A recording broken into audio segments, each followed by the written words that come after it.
ये तो आप जानते ही हैं कि हर साल 5 सितंबर को देश में शिक्षक दिवस मनाया जाता है। ये दिन डॉक्टर सर्वपल्ली राधाकृष्णन के सम्मान में मनाया जाता है, जो देश के पहले उपराष्ट्रपति और दूसरे राष्ट्रपति रहे। डॉक्टर राजेंद्र बाबू से ये काफी प्रेरित थे और उनके नक्शे कदम पर चलने की कोशिश भी किए। 5 सितंबर को इसलिए शिक्षक दिवस मनाया जाता है कि उसी दिन डॉक्टर सर्वपल्ली राधाकृष्णन का जन्मदिन पड़ता है। वे एक अच्छे शिक्षक के साथ ही महान दार्शनिक और प्रकांड विद्वान भी थे। ऐसे में 5 PM के 5 का तड़का में आज हम आपको डॉक्टर सर्वपल्ली राधाकृष्णन से जुड़े 5 रोचक किस्से बताने जा रहे हैं। डॉक्टर सर्वपल्ली राधाकृष्णन देश के पहले उपराष्ट्रपति थे। राजेंद्र बाबू के 2 टर्म के बाद ये उपराष्ट्रपति बने। उपराष्ट्रपति और राष्ट्रपति बनने के पहले बेस्ट टीचर थे। उनके हजारों हजार छात्र थे। ऐसे में जब ये भारत के राष्ट्रपति बने तो इनके कुछ छात्रों ने अपने टीचर का जन्मदिन मनाना चाहा।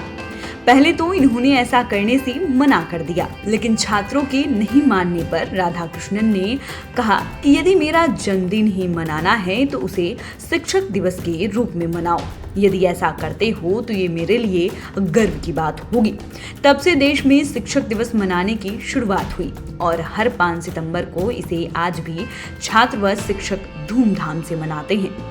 बता दें कि जब राधाकृष्णन पढ़ाई करते थे उस समय भी ये काफी पॉपुलर थे। जब टीचर बने तब भी काफी पॉपुलर रहे। वे अपने व्यवहार व बुद्धि से अपने दोस्तों व सहपाठियों के अलावा अपने स्टूडेंट्स के बीच भी छा गए थे। कॉलेज के सारे स्टूडेंट्स उन्हें सम्मान देते थे। डॉक्टर कृष्णन पहले मैसूर यूनिवर्सिटी में पढ़ाते थे। इसके बाद वे अब पढ़ाने के लिए कोलकाता चले गए। कोलकाता यूनिवर्सिटी में पढ़ाने के लिए जाने लगे। तब वहां के छात्र काफी मायूस हो गए थे और उन्होंने अपने बेस्ट टीचर राधाकृष्णन को यादगार विदाई दी थी। उनके छात्रों ने उनके लिए फूलों से सजी एक बग्गी का प्रबंध किया। उसे खुद खींचकर रेलवे स्टेशन तक ले गए। छात्रों में इतना स्नेह देखकर राधाकृष्णन की आंखें भी भर गई थी। उनके कई छात्रों की आंखें भी डबडबा गई थी। तो यूनिवर्सिटी में ऐसा था उनके प्रति छात्रों का स्नेह। डॉक्टर सर्वपल्ली राधाकृष्णन की अब वो बातें बताते हैं जो इन्हें बिहार के राजेंद्र बाबू के नजदीक ले जाती है। दरअसल देश के पहले राष्ट्रपति डॉक्टर राजेंद्र प्रसाद अपने वेतन का मात्र 25% ही लेते थे। शुरुआत के दिनों में वे अपने वेतन का 50% लेते थे। उस समय राष्ट्रपति का वेतन 10,000 रुपए प्रति माह हुआ करता था। तब राजेंद्र बाबू अपने वेतन का 50% हिस्सा सरकारी कोष में देते थे। इसके बाद भी उन्हें लगा कि इतना पैसा खर्च नहीं हो पाता है। तब वे अपने वेतन से और भी राशि कटवाने लगे। वे अपने वेतन से महज 25% ही राशि लेने लगे। इस तरह वे 75% राशि सरकारी कोष में जमा करवाने लगे। उन्हीं की राह पर डॉक्टर सर्वपल्ली राधाकृष्णन भी चल पड़े। वे भी अपने वेतन के 75% राशि प्रधानमंत्री राष्ट्रीय राहत कोष में देते थे। इस तरह इनकम टैक्स काटने के बाद उन्हें हाथ में वेतन के रूप में महज 1900 रुपए मिलते थे। अब आपको डॉक्टर सर्वपल्ली राधाकृष्णन का तीसरा किस्सा बताते हैं। ये दुनिया के ऐसे पहले व्यक्ति थे जो हेलीकॉप्टर से पहली बार अमेरिका के व्हाइट हाउस में पहुंचे थे। दरअसल उनका एक बार अमेरिका के व्हाइट हाउस जाने का प्रोग्राम बना। वे अतिथि के रूप में वहां जा रहे थे। वे अमेरिका तो हवाई जहाज से पहुंचे, लेकिन वहां से वे सीधे हेलीकॉप्टर से ही व्हाइट हाउस पहुंच गए।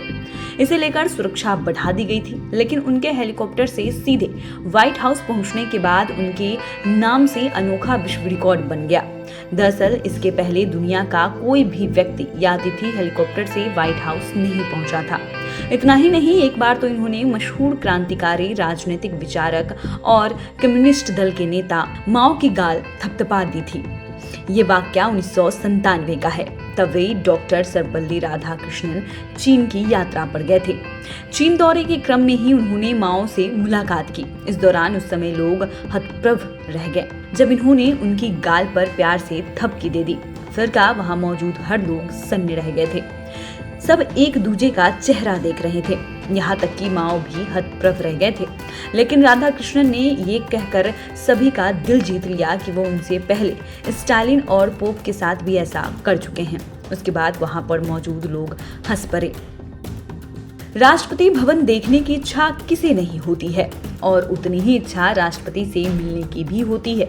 ये तो आपको पता ही है कि देश के पहले राष्ट्रपति डॉक्टर राजेंद्र प्रसाद थे और वे लगातार 2 टर्म तक रहे। उनके बाद डॉक्टर सर्वपल्ली राधाकृष्णन राष्ट्रपति बने। राजेंद्र बाबू जब राष्ट्रपति थे तब राधाकृष्णन उपराष्ट्रपति थे। लेकिन जब राधाकृष्णन राष्ट्रपति बने तो उन्होंने आम लोगों के लिए राष्ट्रपति भवन का भ्रमण सुलभ कर दिया। उन्होंने घोषणा कर दी कि सप्ताह में 2 दिन कोई भी व्यक्ति उनसे बिना पूर्व अनुमति के मिल सकता है, अपनी बातों को बता सकता है, उन्हें जो जरूरत हो वो कह सकता है। इस तरह से उन्होंने राष्ट्रपति को आम लोगों के लिए भी सुलभ कर दिया। बता दें कि जब वे उपराष्ट्रपति थे तब उन्होंने राज्यसभा के कई सत्रों की अध्यक्षता की थी। इस दौरान यदि सदस्यों के बीच तनातनी दिखती थी, वे उन सदस्यों को संस्कृत या बाइबल के श्लोक सुनाने लगते थे। इस तरह से वे राज्यसभा सांसदों को शांत कराते थे। डॉक्टर सर्वपल्ली राधाकृष्णन हाजिर जवाबी में भी काफी आगे थे। 1962 की बात है, तब ग्रीस के राजा भारत के टूर पर आए हुए थे। उनका ये डिप्लोमेटिक विजिट था। ग्रीस के राजा का तब राष्ट्रपति की हैसियत से सर्वपल्ली राधाकृष्णन ने ही स्वागत किया था। उन्होंने वार्म वेलकम करते हुए कहा कि आप ग्रीस के पहले राजा हैं जो कि भारत में अतिथि की तरह आए हैं, वरना सिकंदर तो यहाँ बगैर आमंत्रण के ही मेहमान बनकर आ गए थे। यही वजह थी कि उनके आगे कोई टिकते नहीं थे। जब महामहिम की कुर्सी पर वे पहुंचे तो दुनिया के महान दर्शन शास्त्रियों में से एक बर्टर रसेल ने काफी प्रसन्नता जाहिर की थी। उन्होंने कहा था कि डॉक्टर राधाकृष्णन का भारत का राष्ट्रपति बनना दर्शन शास्त्र के लिए सम्मान की बात है, और एक दर्शन शास्त्री होने के नाते मुझे काफी प्रसन्नता हो रही है।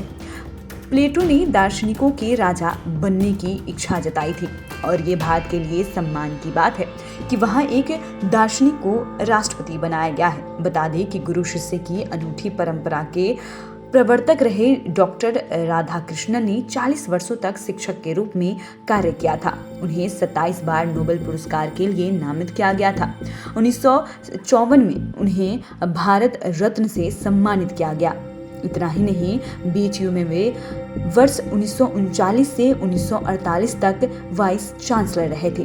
तो फिलहाल के लिए 5 PM के 5 का तड़का में इतना ही। अगर आपने अभी तक चैनल को सब्सक्राइब नहीं किया है तो सब्सक्राइब कर लें। फेसबुक पेज को लाइक करना बिल्कुल भी ना भूलें। वीडियो देखने के लिए आपका धन्यवाद।